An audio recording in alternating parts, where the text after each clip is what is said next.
Okay, so before we get started in this week's episode, I just want to explain why I made this video. Well, you saw how we installed the 2-inch lift, and then we installed the larger tires, and in so doing, we had to recalibrate our speedometer, and the AEV lift comes with the ProCal SNAP unit, so you could do it yourself, which is great. But what wasn't great were the instructions. There were some particular details, especially when it comes to plugging in some wires into certain ports in the back of the OBD plug, which I just needed more help, and I went to look on YouTube and there wasn't a video that showed the details that were required. I went on forums to try to figure things out, and in the end I've made this video to help those of you out there who might be interested in those details. So let's get started.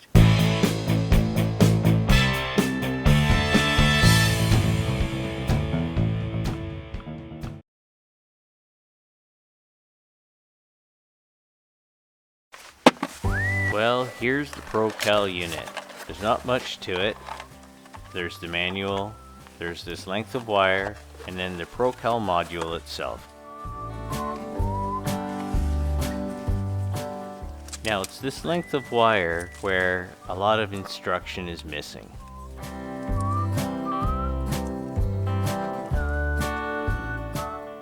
You can see the special plugs where you can see there's a flat-ish side to them, and then on the other side there's a bit of a catch to them.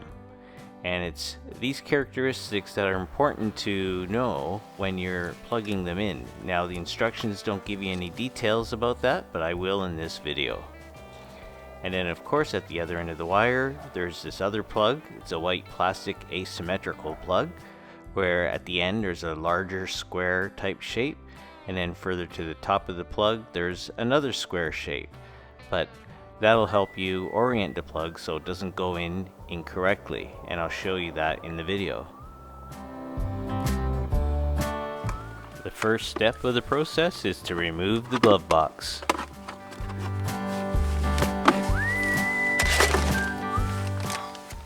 And what you're going to need to do is plug the white end of the wire into the box in the glove box area, and then direct the wire behind the dash to the OBD port, which is behind this panel, which is held in by 6 clips. Let me show you how it comes off. You simply pull the panel at the 6 clips and it'll just slide out quite easily. There's what the clips look like.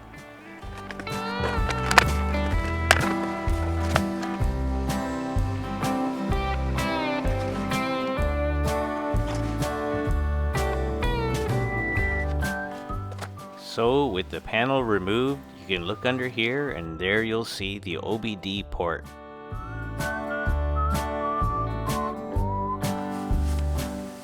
So now we can go back to the glove box and take the white plug on our cable that came with the ProCal unit and just plug it into any port in that green box.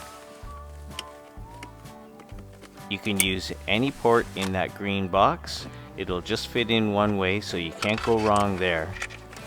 And once you've done that, you just feed the wire to the back of the glove box and out through the bottom so that we could feed it across to the other side. Now the instructions tell you to remove the carpet and then remove these brackets at the side of the console, but I found it was unnecessary. I just slid the wire underneath the console to the other side. And here on the other side, when I pulled the carpet away, there it was.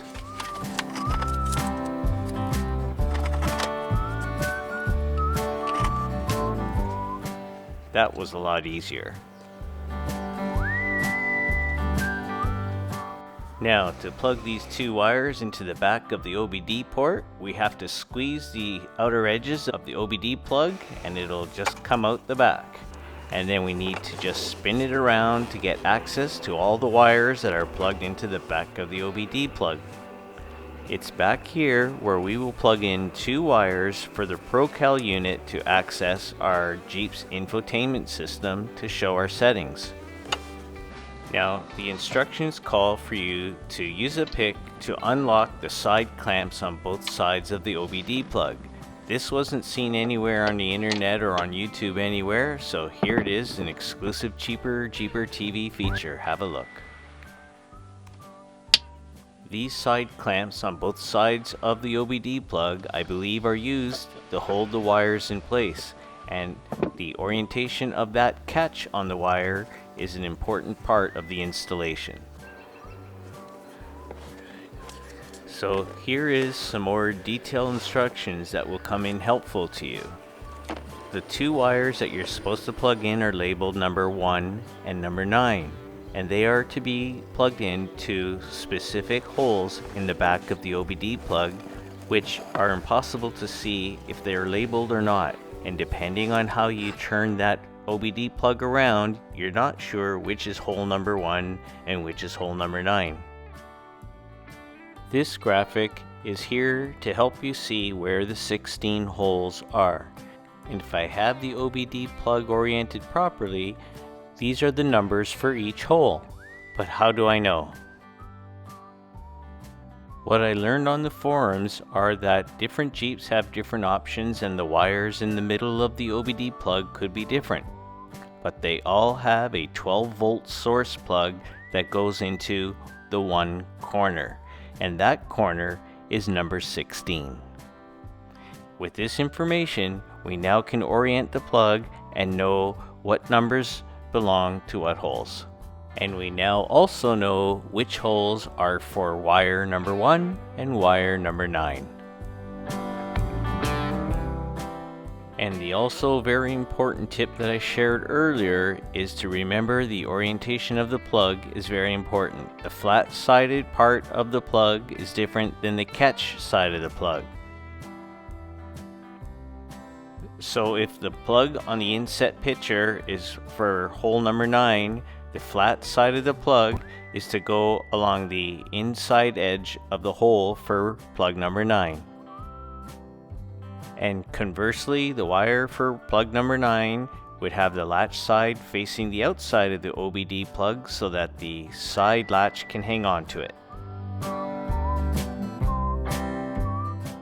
With all that figured out, let's put in wire number 9.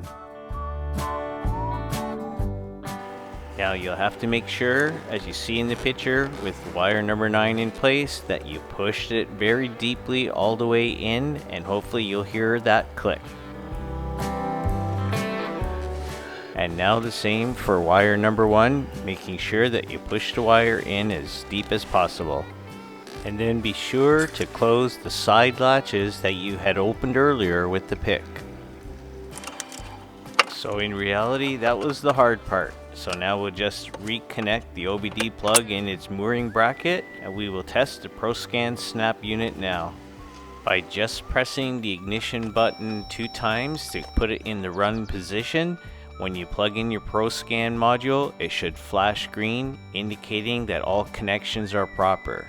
If you get a flashing orange light, as I had, you have to go back to the back of the OBD plug and make sure that those wires are pushed in deeply and set properly. So with it flashing green, we know that it is all connected properly and we could button up the Jeep before we begin the process of adjusting some of our settings. The final step of the installation process is to pair the ProCal SNAP module with the Jeep. You simply press the ignition button twice to the run position, insert the ProCal unit into the OBD2 plug, and if the ProCal unit is flashing green and the brake light is flashing red, you can then just pair the ProCal by simply pressing on the brake and then the cruise control button until the horn beeps 3 times. Now with the ProCal SNAP paired to your Jeep, you can easily adjust your speedometer by recalibrating the tire size. Let me show you how.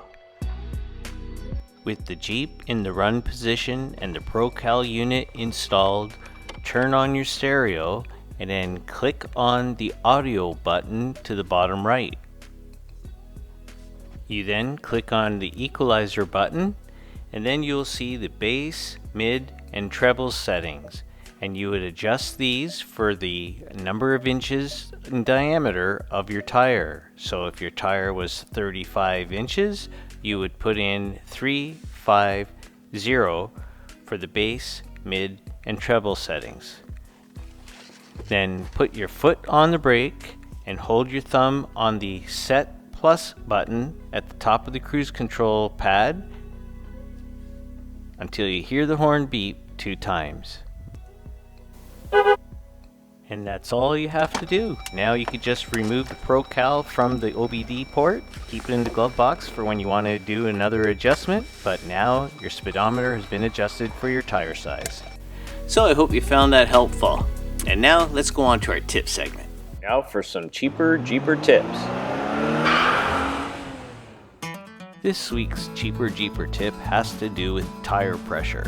When you go to larger size tires, the recommended PSI on the Jeep's door jamb is not what you would frequently keep the tire pressure at. The tire pressure would be dependent on the types of tires you have, the size of the tires, and what you have on your rig.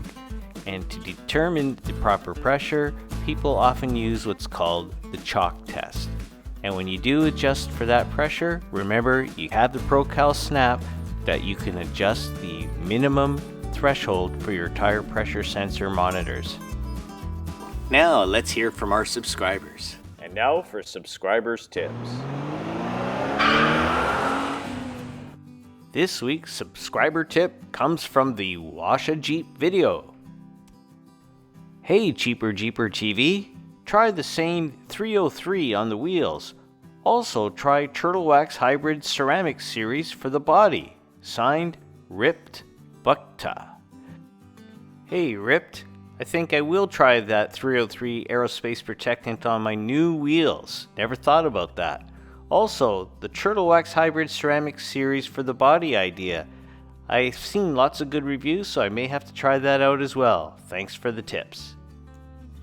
And if any of you have some suggestions or subscriber tips that you'd like to make, please feel free to include them in the comments section below. Hey, so that's it for this week's episode of Cheaper Jeeper TV. I hope you found it helpful. Until the next time, be well, stay safe, take care.